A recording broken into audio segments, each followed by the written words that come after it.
What's going on, guys? Welcome back to a new video. We're going to be doing a commentary today talking about the new Forza Motorsport 7 pack releases and the DLC that we received for season number 2 of the game. Okay, so the first thing that we got that was released to us before the trailer was the Hyundai Veloster in DLC pack for everybody. I mean, everyone in the game gets this DLC. And I'm going to be completely honest with you guys, I am not a Veloster fan, but after watching and, looking at the Veloster more after this, I'm starting to like it, but only like this design of the Veloster. The old Veloster, I'm not too crazy about it, but this one's not too bad, especially the end version. It's got a little bit more trim features on it. Now, I've not actually drove the car. I mean, it's got that wing back there too, but yeah, I need to drive the car, see how I like it on the game. Okay, the gameplay that you're seeing on the screen is from the newest pack. This car is the 1997 Lotus Elise GT1. This is the second pack we've gotten with the VIP pack, so if you bought the $100 edition of the game, or if you could just add on the VIP bonus, then you're going to get like 7 to 10 free packs. I can't remember the number, don't quote me on it, but you get free packs for a certain amount of time. And the first pack that we got, it wasn't the best, okay?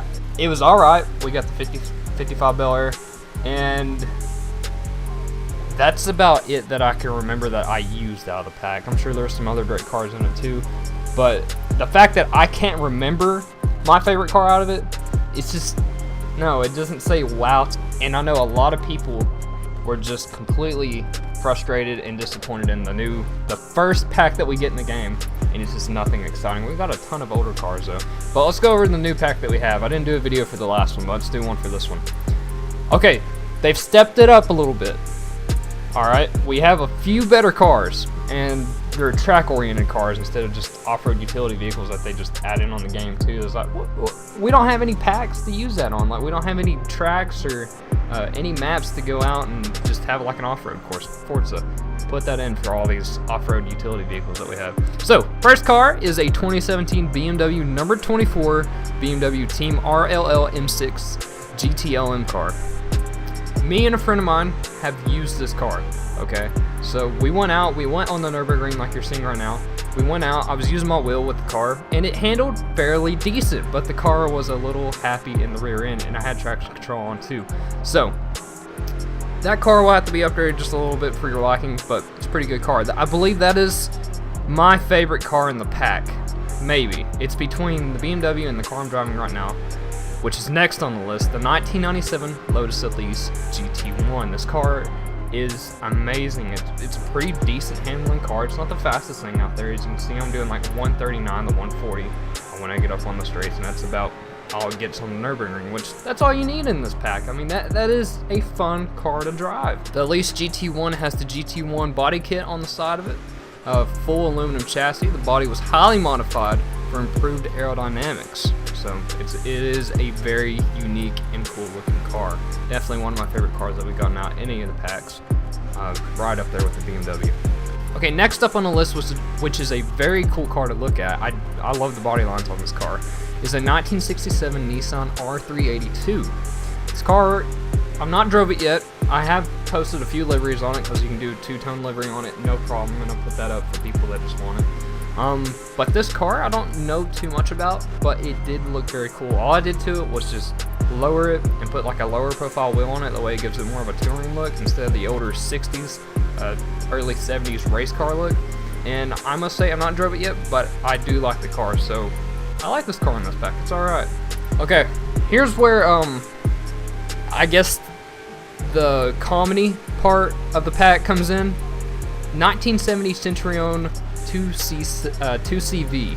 I probably just slaughtered the whatever this car is called. I didn't even know it existed until now. But let's read what they put on here. As one of the most iconic shapes to ever see four wheels, the 2CV stands alone as the French model that brought many French farmers into the motor car age. So this car was made for farmers. Alright. We did a drag race with these cars, like 9 or 10 people. We were doing our list series on my CustomForzaLobbies page where we host meets and stuff. If you didn't know about it, it's down in the description if you want to check it out. But we did a drag race with these after we got done, with our list racing and all that. Did a drag race with these, and looking at this car from the side, I don't have any pictures to show you, it looks like a 2D model just going down the strip. Like this car, it looks like a Volkswagen Bug. I have no idea where this car. Like I said, I didn't know anything about this car until just then. Once I read that, I had no idea this car existed. Had no idea who made it. Had never heard of the company. Maybe I have, but to be honest with you, I haven't heard from it, and nor do I do any research on it. So, interesting car, nonetheless.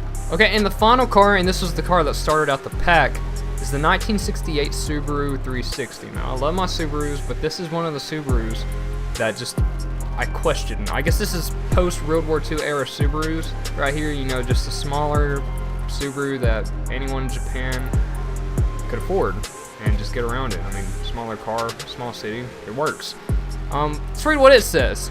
The 360, otherwise known as the Ladybug, marked the Subaru's entry into the Japanese car market. Okay, so yeah, post-World War II car. This car in the rear has an inline 2-cylinder 2-stroke motor which utilized the innovative Subaru-matic system that mixed the fuel and the oil automatically. More than 392,000 models were sold in Japan over its 13-year production run, but only 10,000 made it to the US. So this is why I've probably never seen or heard this car. I think I saw this, I rewatched the Donuts Media WRX videos, and I think I remember seeing this car in the beginning of it talking about Subaru's origin, and I think this car was in it. Anyways, cool little car. I'm iffy on the pack. It's better than the last one in my opinion, but then again, there's a lot of improvement that could happen. I noticed a lot of people want to see Forza release track packs like Forza Motorsport 5. They gave us Long Beach, and we've had Long Beach ever since. So more tracks, maybe even just like a little test track that we could go to. I know we have the airfield test track, but just like a set of Corsa test track. Like we have a little circuit, and then in the middle of it we have a little drift area too. And maybe even put little jumps and stuff in there too for your off-road vehicles that are in the game that we only can use on tracks and go off a track like on the Virginia Raceway track and just hit the jumps with them sometimes. I mean, there's no point of having them in the game just to say that you have more cars in the game than any other game. I guess that's the reason. But anyways, guys, let me know what you think about the car pack down below in the comment section. I'm iffy on it. I'd give it a 3 out of 5 because there's 3 cars out of 5 that I'm going to use.